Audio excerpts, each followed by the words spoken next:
காலையிலிருந்து இன்றைக்கு காலையிலிருந்து நம்மளுடைய அண்ணன் பெரிய அண்ணன் வந்து விலக போறாரு அவரே சொல்லியிருக்காரு அப்படின்ற மாதிரி ஊடகங்கள் இப்பொழுது செய்தி வெளியிட்டிருக்காங்க. இலங்கையினுடைய ஊடகங்கள், முக்கியமான எல்லா ஊடகங்களும் செய்தி வெளியிட்டிருக்காங்க. சனத் ஜெயசூரிய இந்த பதவியிலிருந்து, ஸ்ரீலங்கா கிரிக்கெட்ல இருக்கிற அவருடைய பதவியிலிருந்து, பயிற்சிப்பாளர் பதவியிலிருந்து தானாகவே விலகி கொள்ள போறாரு. எப்பன்னு சொன்னா வரப்போற இந்த வருஷம் நடக்க போற, அடுத்த மாதம் நடக்க போற உலக கிண்ணத்துக்கு பிறகு ஒரு 2 மாசம் மிஞ்சி போனா ஆக கூடுதலா ஃபைனலுக்கு வந்தாலும் ஒரு 2 மாசம் கிட்டத்தட்ட 2 மாசத்துக்கு முதலே நாங்க இதை சொல்லிட்டோம் நடக்க போகுது. ஒவ்வொரு மாற்றங்களா நடந்து கொண்டு இருக்குது. ஜெயசூரிய மேல மட்டும் கை வைக்காம இருந்தாங்க.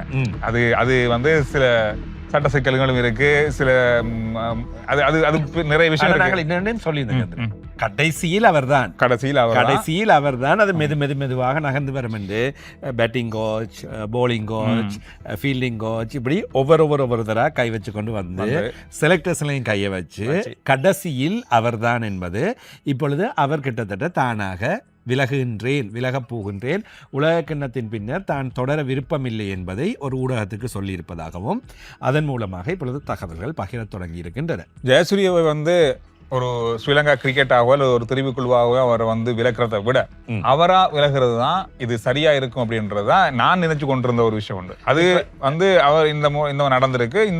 இந்த ஒரு நகர்வு அப்படின்றது ஜெயசூரியக்கும் நல்லது, ஸ்ரீலங்கா கிரிக்கெட்டுக்கும் நல்லது. ஜெயசூரிய தான் இந்த முடிவை எடுத்துக்கொண்டது போன்றது. அது உலகக்கிண்ணம் முடிவடைந்தாலும் அங்கால் இன்னும் ஒரு 5 மாதங்களோ 6 மாதங்கள் வரையில் அவருக்கு பதவி காலம் இருக்கின்றது ஒப்பந்தத்தின் அடிப்படையில்.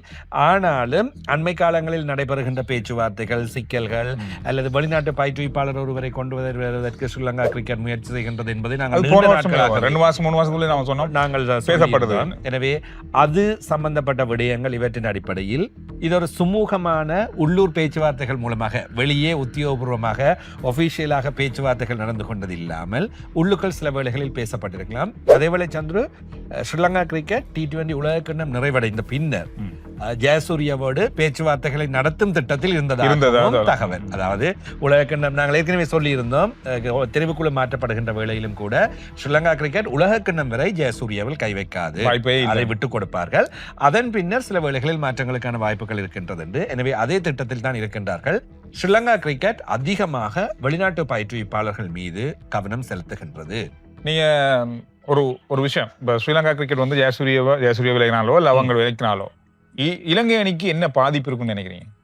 ஜெயசூரியவின் அண்மைக்கால நடவடிக்கைகள் அல்லது அண்மை காலத்தில் வருகின்ற தகவல்கள் அல்லது நாங்கள் பேசிய விஷயங்கள் வைத்துக் கொள்வோமே சந்திர, சில வீரர்களை அல்லது நிறைய வீரர்களை மாற்றி ஒரு சரியான விஷயத்தை செய்யவில்லை, இப்படியான ஒரு குற்றச்சாட்டு இருக்குமாக இருந்தால் ஜெயசூரிய விலகுவது, புதிய பயிற்றுவிப்பாளர் ஒருவர் வருவது ஏற்றுக்கொள்ளக்கூடிய. ஜெயசூரிய விலகிறதால் என்ன நன்மை இலங்கை அணிக்கு? இல்ல, அதுதான் சொல்கின்றேன்.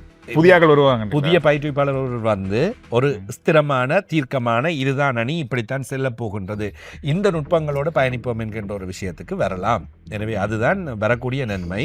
அதே போன்று வெளிநாட்டு பயிற்றுவிப்பாளர் தான் வரப்போகின்றார், ஸ்ரீலங்கா கிரிக்கெட்டின் முகாமைத்துவம் அதைத்தான் விரும்புகின்றது என்றால் சில வேளைகளில் கடந்த காலங்களில் இருந்து சொல்லப்படுகின்ற சில வீரர்கள் தொடர்ந்து மாற்றப்படுகின்றார்கள், சில ஃபேவரிசம், விருப்பத்துக்குரியவர்கள் உள்ளே வருகின்றார்களா என்ற சந்தேகங்களுக்கு வெளிநாட்டர் ஒருவர் வந்துவிட்டால் முற்றுப்புள்ளி வைத்துவிடும். அவருக்கு யார் எவர் என்றது பிரச்சனை இல்லையே.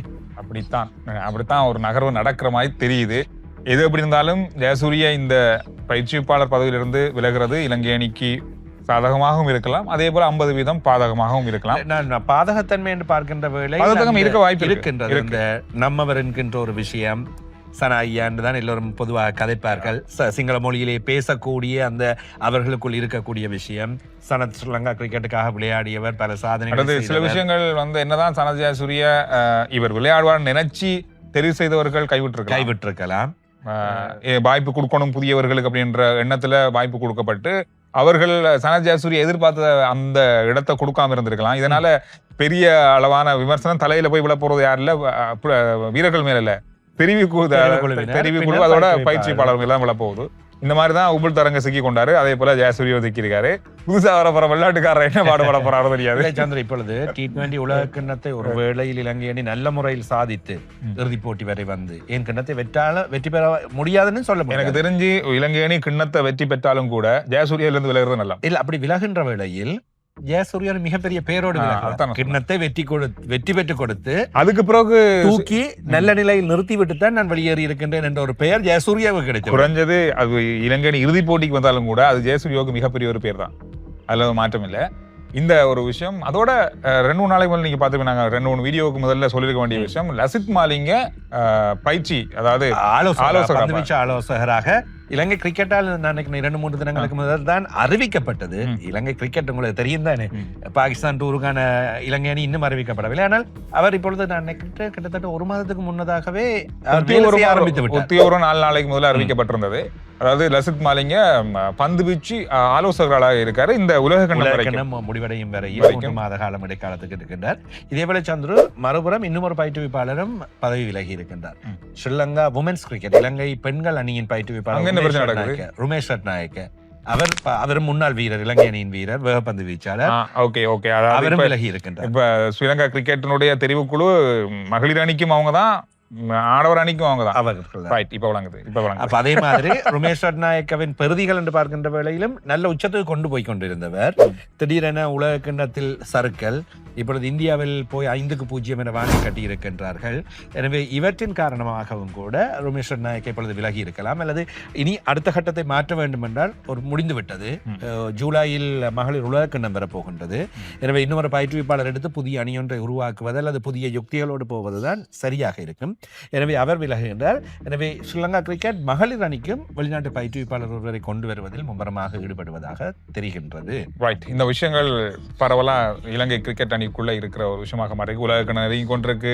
பரபரப்பா அணிகளுடைய தெரிவுகள், அணிகள் அறிவிக்கப்படுது. இந்த மாதிரி பல தகவல்கள் இப்பொழுது வந்து கொண்டே இருக்கு. இப்ப இன்னொரு விஷயம், இப்ப இலங்கை அணி அல்லது இலங்கையில் நடக்க போற விளையாட்டு மைதானங்கள் சீரமைக்கப்படுகின்ற புகைப்படங்கள், அடுத்தது போட்டோக்கள் எல்லாமே, அந்த வீடியோகள் எல்லாம் பார்க்க கிடைச்சது.